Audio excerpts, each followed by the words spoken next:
So today we're going to talk about why a lot of shops will not work on this Craftsman stuff and, non-steel, non-Husqvarna branded, non-eco type stuff.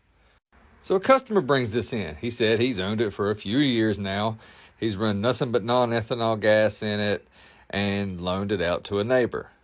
He said his neighbor had been using an electric one on leaves and he was trying to show him the power of a gas one. And this one is pretty close to a BG56C. It's a few cc's smaller and it's not a steel, but, it's in the same class.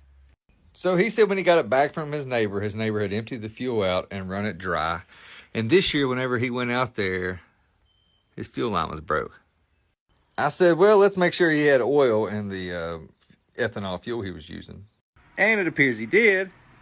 Cover, filter, screws. All right. So some shops are going to be required to order OEM stuff, like another wallboard for this, and use, certain type of fuel line and then charge the shop rate while they're doing it. And of course the customer said, oh, my buddy said he was really sorry and just to take it and get it fixed and he'll pay the bill, whatever it costs.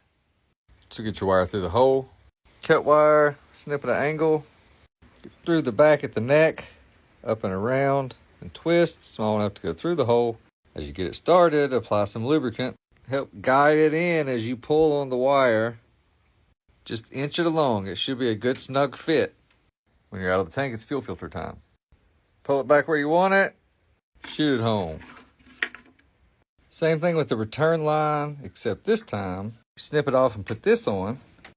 And then pull it back until it's up like that.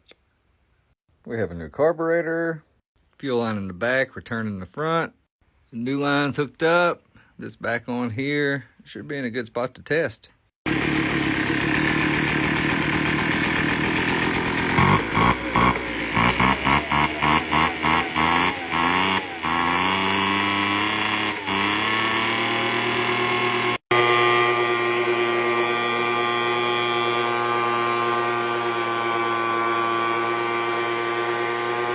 So what's a fair price for something like that? At a larger shop with a rate of $110 an hour plus the parts, it's going to cost as much to fix as you could just go buy it new.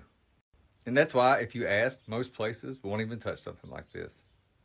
With the quality of this stuff and ethanol in the gas, we are 100% in a throwaway world.